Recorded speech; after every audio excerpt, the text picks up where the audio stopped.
Good morning, everybody. Welcome to EXSIN Life. Before we do anything else, I want to say thank you to all those men and women who are overseas defending our freedom and our rights to be American this 4th of July weekend while we're at home with our families having burgers and hot dogs. Or salads. Or salads.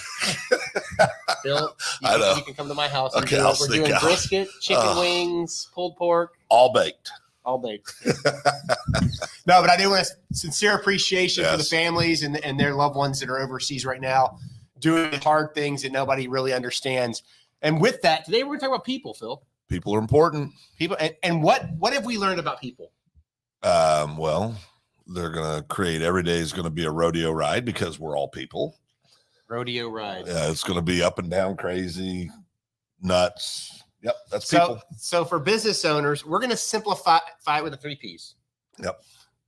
People, performance, and process. Yep. Let's go for position. Position. Because you and I've had this discussion a bunch about people in the right position. Got to be in the right position. I mean, we were with a client yesterday and talking to some of their leadership and going over a few of the folks that, just are having struggles for whatever reason. And that conversation came up a lot yesterday. Are they good people? Good people. Great people. Are they in the right position? No, probably not. And every organization needs great people everywhere. So make sure your people you're putting your people in a position to be successful. This is an interesting topic because we've helped some companies see some things and make some moves with their people. And now these people are the highest performing people in the organization. Yeah, no doubt. I mean, and they're slaying it. So when we say people, position, process, and performance, do you have the right people? Are they in the right position? That's Correct. the first 2 questions, right? Do you have the right people? So if you have an operator by trade that's in operations and you make them a salesperson, hang on. Well, unless you have a good training program, you have about 10 years to develop them into the skills, not a likely fit. And you need to understand that. And the same thing the other way. If you're a salesman and you ask them to do operation stuff day in and day out, they're probably going to poke their eyes out. Yeah, probably going to struggle. I mean, everybody's got their unique abilities and natural skill sets, and it's, I mean, you've got to. That's why you got to take time up front. That's why we're such believers. We're such big believers in assessments. It's not going to tell you the whole story, but boy, it sure gets you down the road quite a ways. Well, it accelerates the time. It does, and it also helps you understand how these people function. And as a leader, that's extremely important because that's going to affect how you communicate and how you approach their training and development. You don't want to do it one way when they learn another way. I mean, so nothing real complicated about it. Unfortunately, that step gets skipped by most people. Most of the time. Yeah. And people think, well, I'm pretty darn good at that. I'll just figure it out as I go. And that never seems to happen. So, but people, without good people, we all know this, no organization is going to survive, let alone flourish. You've got to have good people. And once you have good people, you got to make sure you're putting them in a position to be successful. Well, and then there's a third piece of this. Do you have repeatable processes in each of those positions that the individual can execute and they understand it, right? In a lot of cases, we see companies bring folks in. They go, okay, here's your job. Get to work. Yep. Good luck. There's the system. Here's your stuff. Here's your T-shirt, your phone, your iPad. Good luck. If you need anything, let us know. Let somebody know. Do you have a manual? Oh, no. We got to do that sometime. Do you have a checklist maybe for me to follow? How about a job description? Job description. That'd be great. Yeah. Look, our frustration's coming out. Well, it's not frustration. It's the reality of what we do as business owners because we're trying so hard every day to be successful. When you make it harder on ourselves. Well, we just don't take the time to realize that something as simple. We joke about a basic job description, but what do you think the percentage of business owners? I'm going to set aside major corporations for a second.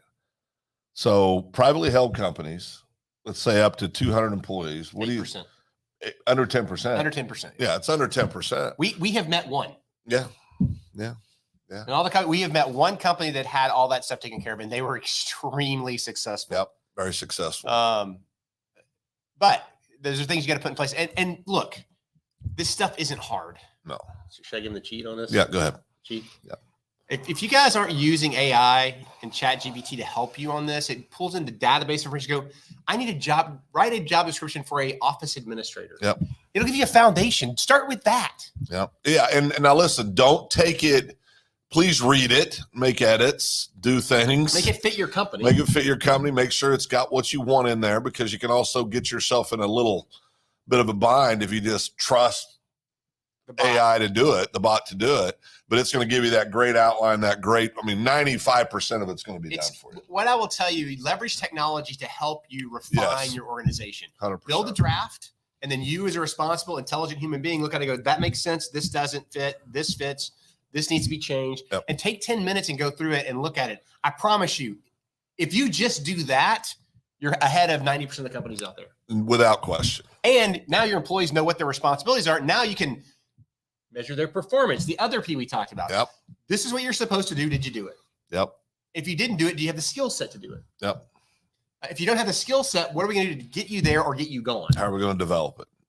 Right. And and then the one other element that's important as a leader, if you've done all those things and they're still not getting it done, you got to recognize that as soon as possible and help them find other opportunities, because you can have all the good intentions in the world. You can do everything right. If you don't make the right hire and put people in the right position, they're going to struggle. Oh, there is no doubt. And you got to recognize that and make moves when you need to make moves. And there's two decisions. Are they a good employee that you want to find a place for Within the org, yeah. within the organization, or not? Correct. That's the first decision. Correct. I like them. They work hard. We're going to find a fit for them. Or they aren't a fit for the organization culturally, and we need to make a different decision. Yep. Yep. I think it's just all this is common sense. What's that old saying though? Common sense ain't so common Not anymore. And so, we've got to really, that's why your processes for you as a leader are so important, to make sure that you're checklisting and doing the things you're supposed to do. Regardless, I don't care if you've known this person for 20 years and you hire them.